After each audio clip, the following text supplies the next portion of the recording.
Oh, you're far too kind.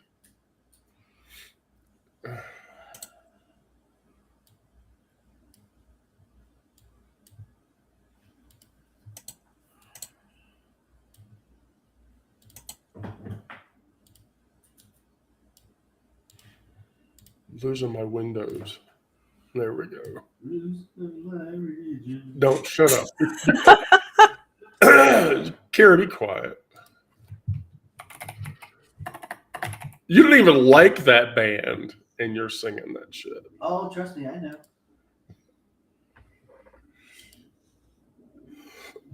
You don't even like that band, and you're doing that shit. But when I have a chance to aggravate you, I can. You know what?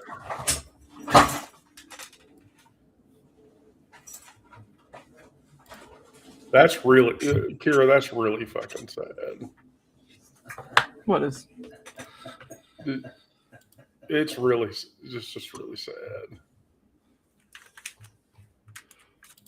Are we not sending anything to? Substack is active. Oh, okay. I just don't. My page. Oh, there we go. It hasn't refreshed yet. Okay. I'm sorry to everybody that's in the channel because I sound sick. It's because I legitimately am sick. I'm still recovering from convention woes, but I was just going to go live to bitch about the convention.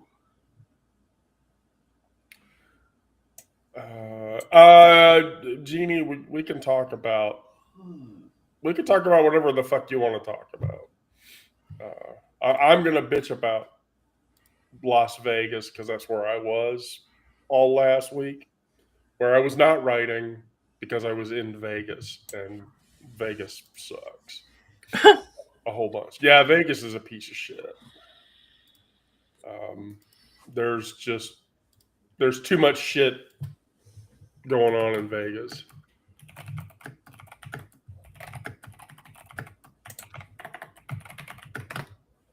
That I just, fuck it.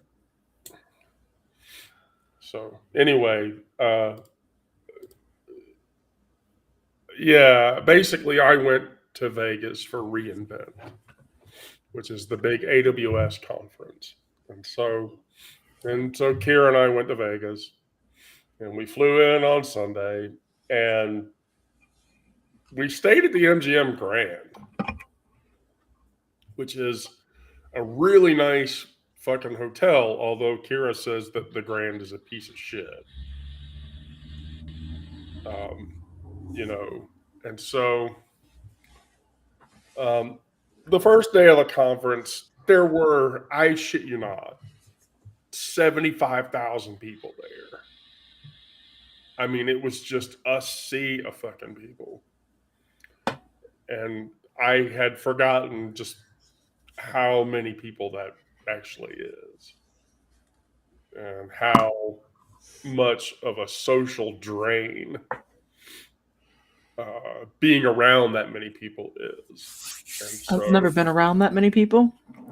But it's a social drain being around fewer than that, so I can only imagine. Yeah, well, I mean, like, my senior VP and I fucking went to the hall to, like, where all the people were. And, when I got my cool AWS reInvent hoodie, and I got a water bottle, and I got some other swag or whatever. But I didn't even really get, like, a huge amount of swag or whatever. Like, the one day that all the vendors were giving swag away, I didn't go into the convention hall to even go in there or whatever, because no, fuck that. That's crazy. I'm not going to do that. And so Jeannie, the AWS reInvent convention is Amazon Web Services cloud engineering convention, where they announce a whole shit ton of services, for their cloud product. AWS, Amazon Web Services.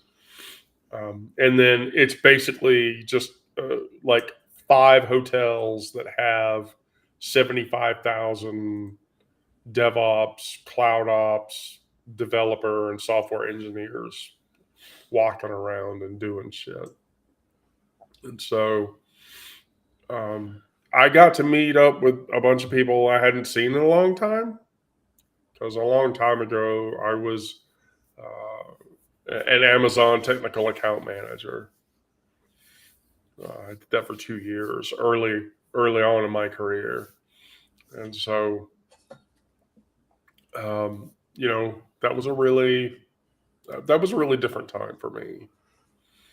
That was a really just a very different time of my life. Yeah, right. Well, no, what happened was Aubrey, my partner, got the cold and then she gave it to me. So I don't blame her. Sharing is caring.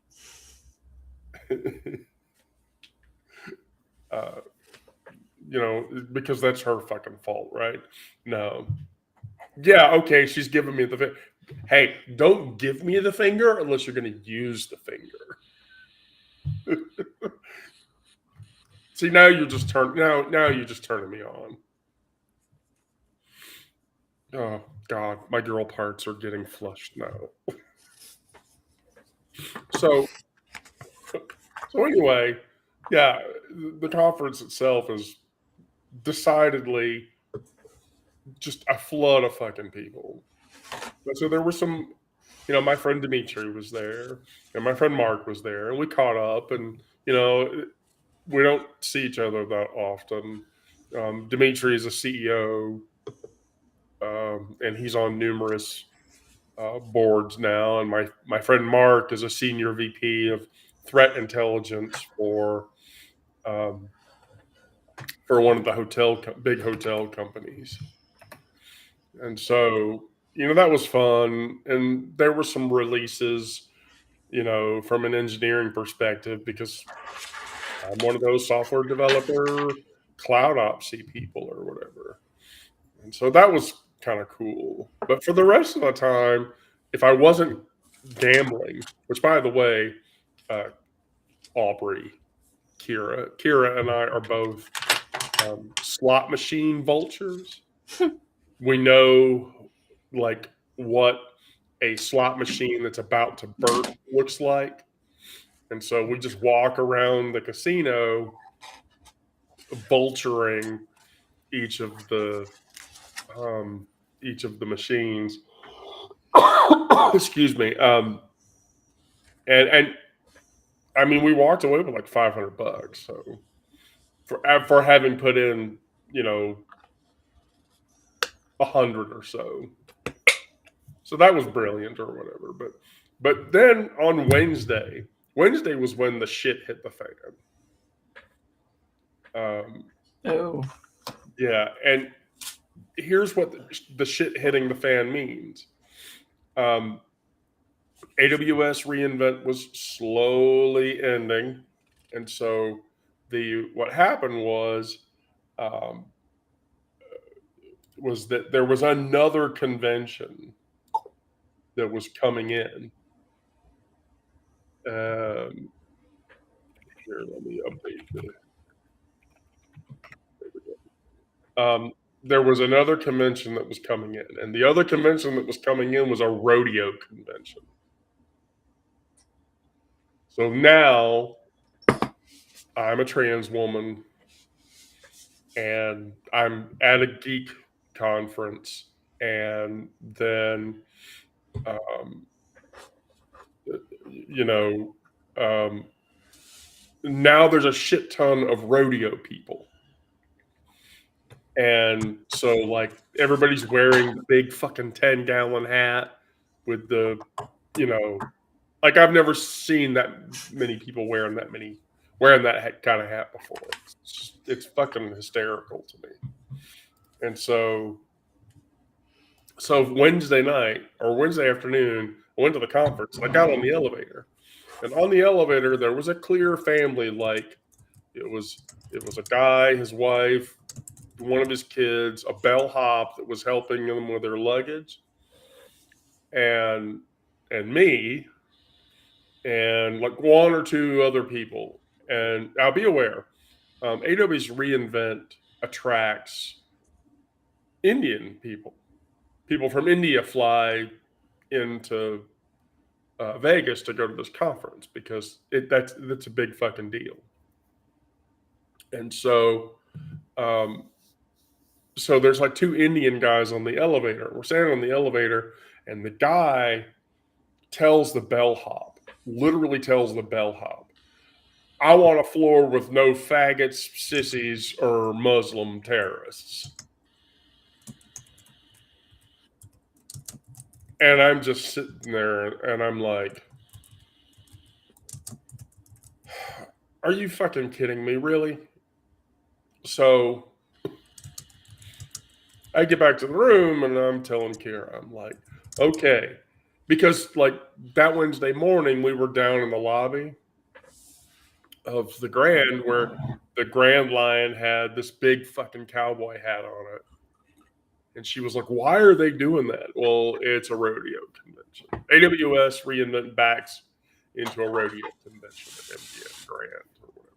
So what a crock of fucking shit. So, right. That all happened. So I'm just like, fuck this. So I get to the good part of the story after I talk about the bad part. But so then by Wednesday, Kira was full blown sick, and she was sleeping through the days, and I was starting to get sick. And so, and then walking around the casino were all these cowboy fuckers. Oh, by the way, I must have heard the Sexy Tractor song. There's a country song where the lyric is like, my girl thinks my tractor is sexy. I heard that fucking song 85 fucking times. That's a thing?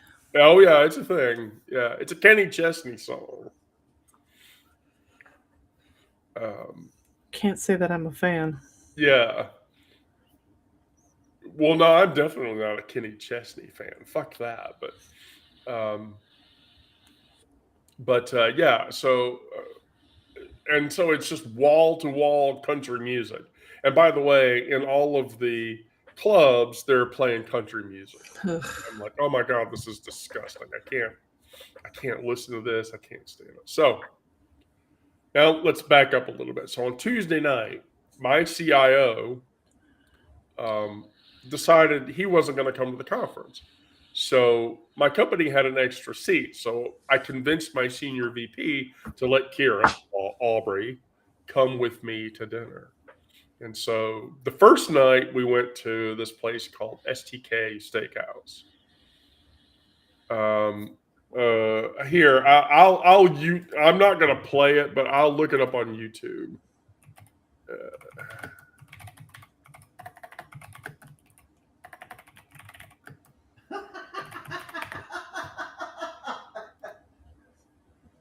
Yeah, here you go. Here it is. Here's the song. And the name of the song is quite literally, She Thinks My Tractor's Sexy. There's so much wrong with that. Right. She thinks my tractor is sexy. I don't know what to do with that. I can't believe I'm actually looking up the lyrics for this shit so that I can quote it correctly. Here's the chorus. The chorus. This happens repeatedly. She thinks my tractor's sexy. It really turns her on. She's always staring at me while I'm chugging along. She likes the way it's pulling while we're tilling up her land. She's even crazy about my farmer's tan. She's the only one who really understands what gets me. She thinks my tractor's sexy. That's the lyric in the song. So I heard this thing way too many fucking times. That's enough to give somebody indigestion. Yeah.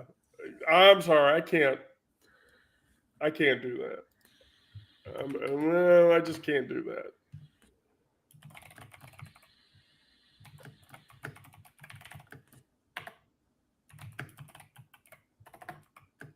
I just, yeah, I can't do it. I mean, nobody in their right mind, I think, would listen to that, or if they would, I don't know. But so anyway, so we're at STK Steakhouse with the vendor, and in this case, the vendor is an Amazon partner, because I don't work for a partner anymore. I work for an independent company, and the partner wants my company's money, and so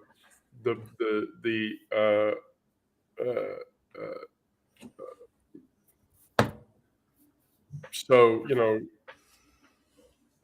holy fuck. So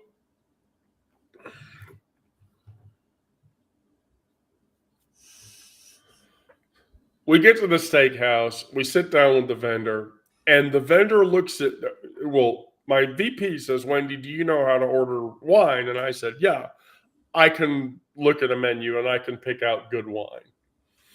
And so the vendor looks at me and says, Wendy, okay, well, here's the wine menu.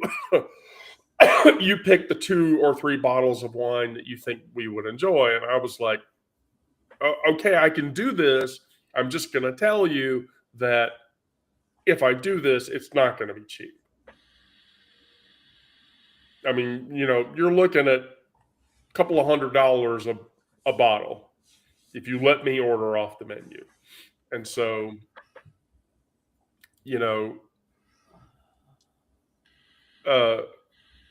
I said, sure, fine. Okay, I'll look at the menu. And so they had Tignanello in the 2020, which is a super Tuscan.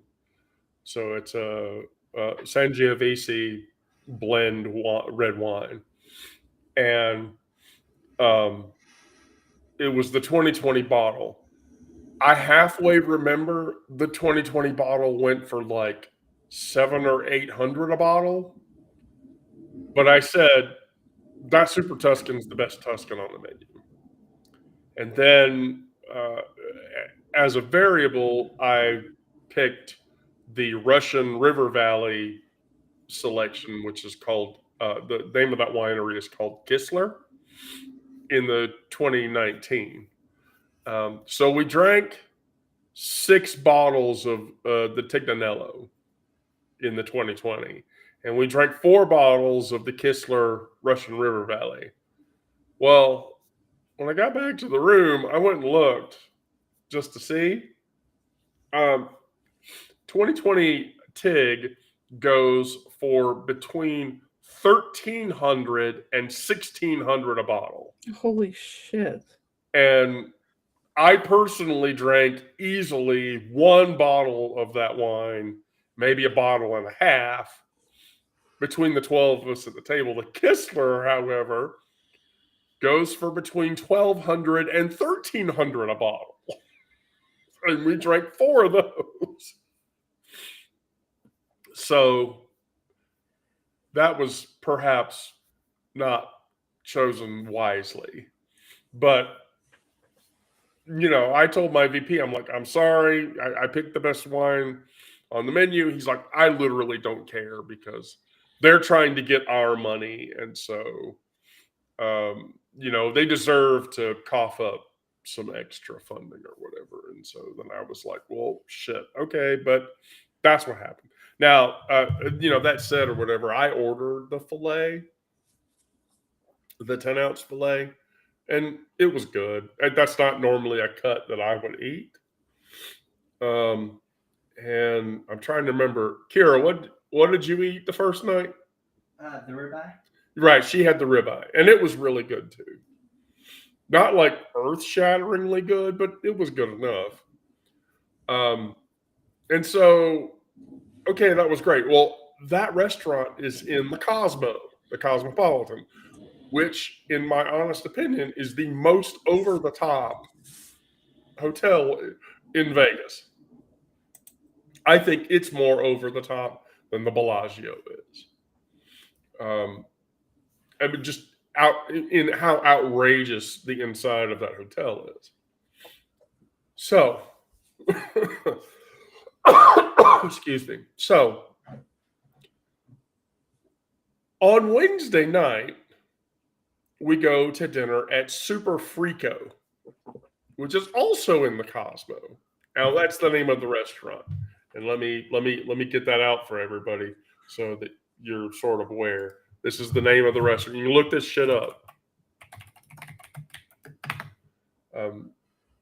That's the name of the restaurant, and so wild shit happens at the Super Frico. So now that's an AWS vendor. So the vendor for that dinner was Amazon, and I made sure not to go like crazy on the wine. The bottles of wine that we drank for that were 2x2, and they were like $100 bottles. And I ordered the filet for that meal. No, I ordered the chicken parm for that meal too. But here's the thing. Super Frico is an experience restaurant.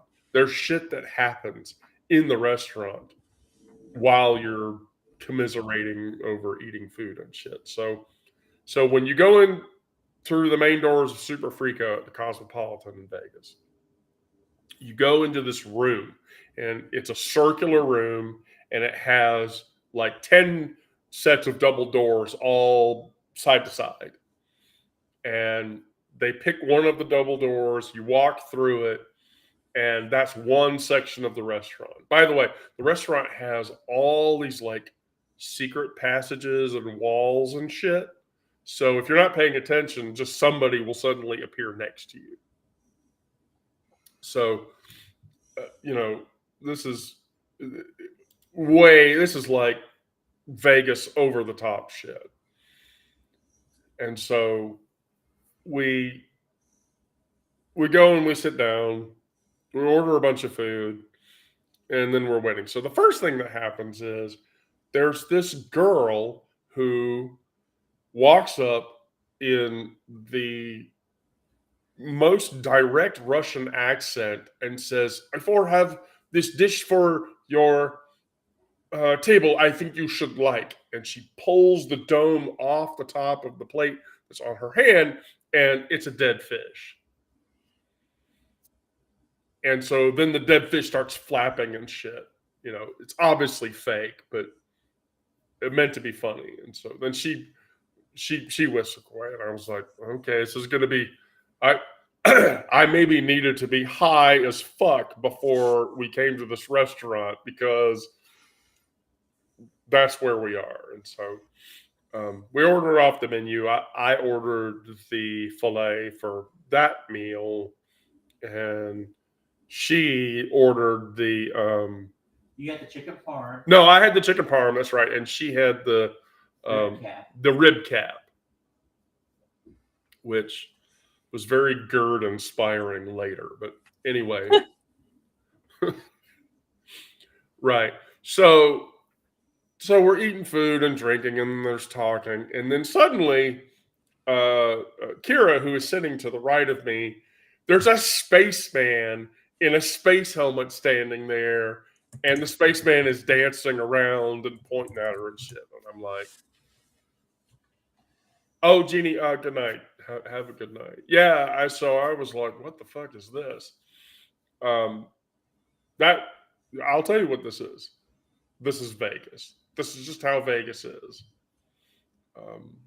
People in Vegas do this kind of thing. And so, really crazy and wild and shit. And so then the girl walks over to our table with this cart where she literally hand stretches out mozzarella cheese, and in like the weirdest way possible that you can imagine.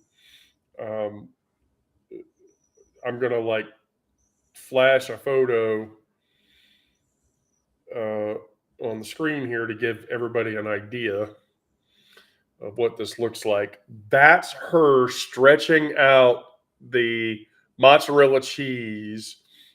It looks like toffee. Yeah, right. It looks like that's mozzarella cheese. And so she's like, and I mean, it looks, I'm just going to say this, it looks weirdly sexual to me. It just, the way she's doing it, it looks sexual. And so, well, fuck. This is getting crazier. No, it hadn't hit quite crazy yet because after she, stretched out the cheese or whatever, she put it on a plate with some ham and some other shit, and you could eat, it was an appetizer or whatever. But then this girl in a furry outfit. Big one. No. The white furry thing. Oh, the alien. Yeah, the white furry alien with 8 eyes on the head starts dancing around and then humping on random members in the bar. And so I was like, this is a bad acid trip. That's what this shit is. Yeah. You need to come to this restaurant either highly marijuana influenced or highly hallucinatorily influenced for it to be any fun, because I literally was looking at it and thinking, holy fuck, what weird parallel universe did I walk into when I walked into this restaurant? Well, then the penguin girl showed up. So the penguin girl starts dancing around the inside of the bar, and she gets up onto this higher raised area level where all of her clothes come off, but her nipple tassels, her underwear, and a very stringy looking bodice that is not covering her breasts. And now she's tassel swinging. And I'm just like, and so I look at my VP and he's like, how the fuck did I don't know. You know what? I don't know how we got here. We're here. I don't know how the fuck we got here. I don't want to know. I really don't want to know. Well, so then, like, the end of the dinner comes, and before we get to the end of the dinner, this girl and other guy come out and they start doing a salsa tango on the dance floor, which ends with her doing a full flat split with one hand on his head upside down. So she's got one hand like on the top of his head and she's completely upside down and she's doing a parallel flat split. And at that point, I was like, okay, I've seen it all. I mean, but as we were leaving, the spaceman came back out and started dancing around Kira and pointing at her and shit. Who, by the way, I'm pretty sure the spaceman was actually probably a girl. But I don't want to assume that because, the spaceman was in a spaceman's astronaut outfit with the helmet, and the helmet was completely opaque, so you couldn't see their face or whatever. So if you go to Vegas and you want to spend an exorbitant amount of money and you want to have a profoundly bizarre experience, go to Super Frico. Now, I should point out that when we went to leave the restaurant, there was a line out the door to get back into the restaurant because on top of the restaurant being there, there's also a speakeasy there that everyone wants to go to. Understanding what a speakeasy is, of course. But so that was pretty much my Vegas experience summed up. Other than getting sick. Oh, and by the way, my flight from Vegas back to Atlanta flew out at 7 o'clock this morning. So I had to get up at 4 a.m. to get everything together, Uber over to the airport, and then, right. So what a wild and just fucked up, crazy ass time that was. So you're sick, you're jet lagged, you're probably exhausted, but yet here you are. Yeah, because I wanted to share this story with everybody. Now we can talk about politics and shit. Which, by the way, I have some really interesting politics shit to talk about. So I got a hold of the National Security Breakdown document that the Trump administration has since released. I'm going to release an article about it tomorrow. It's a whitehouse.gov PDF, but I've digested the major body of it. It's about 49 pages long. It has a bunch of fucked up language, but here's what we're talking about. So, regarding Europe, the future of U.S. European relations is going to be completely null. So, according to the document, the Trump administration wants Europe to remain European.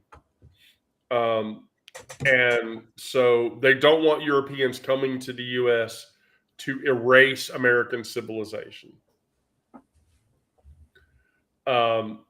And so their migration policies are about transforming the European continent into an existential threat.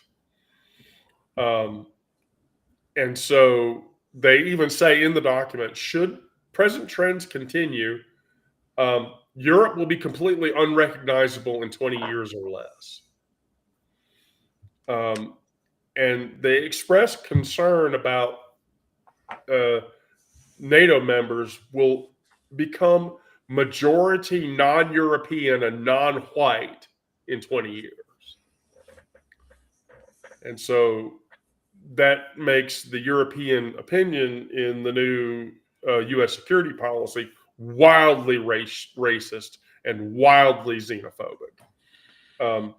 But here's where it gets like even more fucked up. So it's very neocon from this point forward. So on Africa, the African directive from the U.S. perspective is we will harness Africans' abundant natural resources and latent economic potential.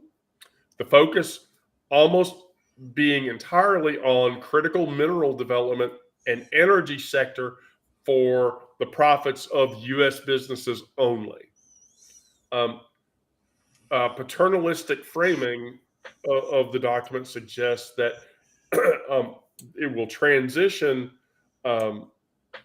African countries from the aid paradigm to the investment paradigm. So basically what we'll do is we'll enslave Africa, steal all of its resources, and use African resources for our own benefit. Now, there's like 5 pages in the document that literally talks about how Africa is too black and it needs to be less that way, which is really fucked up. Like, just literally really fucked up. Trump has now initiated what he calls the Trump corollary to the Monroe Doctrine, which is explicitly neoconservative and neocolonial. So basically, the way Trump sees it, the entire Western Hemisphere is the United States by right. The sole source contracts for companies will come from the Western Hemisphere, because the Western Hemisphere is the U.S., and that's it. So in Trump's mind, by the end of his term, we'll have conquered all of South America and most of Central America, and it'll all just be the United States. And so it is the intent of this policy to push out foreign companies that build infrastructure in that region, deny non-hemispheric competitors, so competitors from the Eastern hemisphere, into those spaces, to position forces or other threatening capabilities, or to our own control strategically of vital assets. Military deployments will use lethal force where necessary to maintain the Western Hemisphere, which will be the new U.S. Countries should see the U.S. as their partner of first choice, and we will, through various means, discourage them into collaborating with other countries. And then, which means the entire framing of the Western Hemisphere concept treats sovereign nations as vassal states that will become part of the larger U.S. collective. So, yeah, it's getting fucked up now. So, there's a soft power framing that comes from this. So, unapologetic about our country's past and present, while respectful of other countries, different religious cultures and governing systems, they will still just become American. There's a clear hierarchy drawn out in the document that democratic allies should uphold only American shared norms, and authoritarian partners we just accept as they are and nothing else. So in the Middle East, drop America's misguided experiment with hectoring these nations into abandoning their traditions and historic forms of government. So basically, convert the Middle East out of Islam and Hindu and make them all Christian. And so what that means is democracy promotion for white European allies, but authoritarianism is fine for Arabs as long as they're compliant. Now, this is where it gets a little fucked up. Trust me, the write-up for tomorrow, I'll give you the whole document, but my summary of the document is going to be enough, and you're going to hate it. It's a piece of shit. So the Trump administration sees migration as invasion. So throughout the document, they assert border security is the primary element of national security. We must protect our country from invasion. And anybody that comes into the country, legally or illegally, are individuals who are invading our country. So they basically equate all migrants to drugs, terrorism, and espionage. Mass migration has strained domestic resources, increased violence and other crime, and weakened social cohesion. And that must stop. So America is going to become purely white.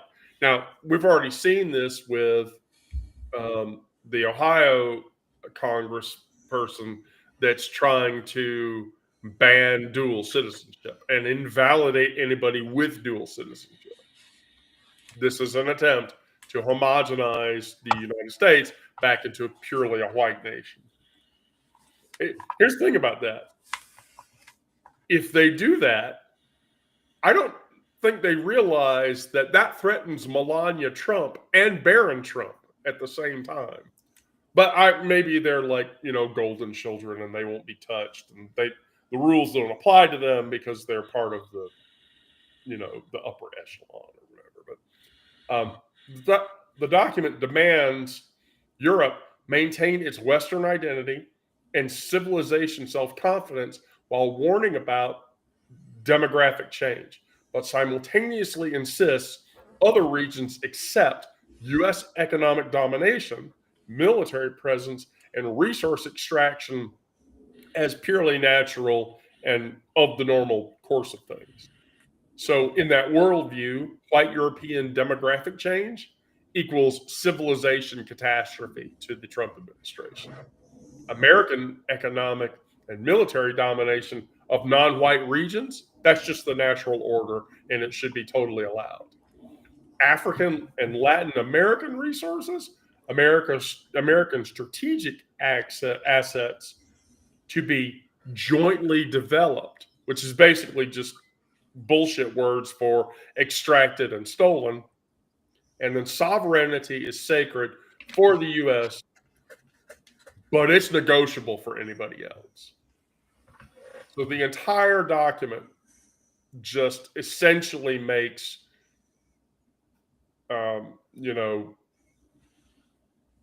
it fucking legal to be a racist at the national level. So that's tomorrow's geopolitical, and I'll have it out. I'll get it done tonight, and then I'll schedule it for the morning, and it'll be crazy and fucked up. And that's all I have. So if anybody has any questions, great. If not, I'm going to probably bring it to a close tonight because I feel really, really yucked, and I have to crash headfirst into bed so that I can recover from this nightmare that I've been through this week. Going once, going twice. I've got nothing. Yeah, I know. I don't either. So, from a publication perspective, I'm back on my schedule. So we'll have alternating days. So I'm going to do the queer space stories on the even days of the week, and then history lessons on the odd days of the week, or some variable rotation thereof. And then I'm probably going to start limiting lives to 3 or 4 a week, just so that we'll still do the trauma lives at 1 o'clock on Monday and Thursday. And then we'll probably just do a gathering live. Plus, I mean, if you want just socialization chat or whatever, I'll be streaming on other platforms like Twitch or whatever for gaming shit, because that's what I do to relax. Basically, I get online and I beat the shit out of Sarah at Magic the Gathering. It's true. Or she beats the shit out of me, and then it's funny or something. But anyway, all right, well, cool.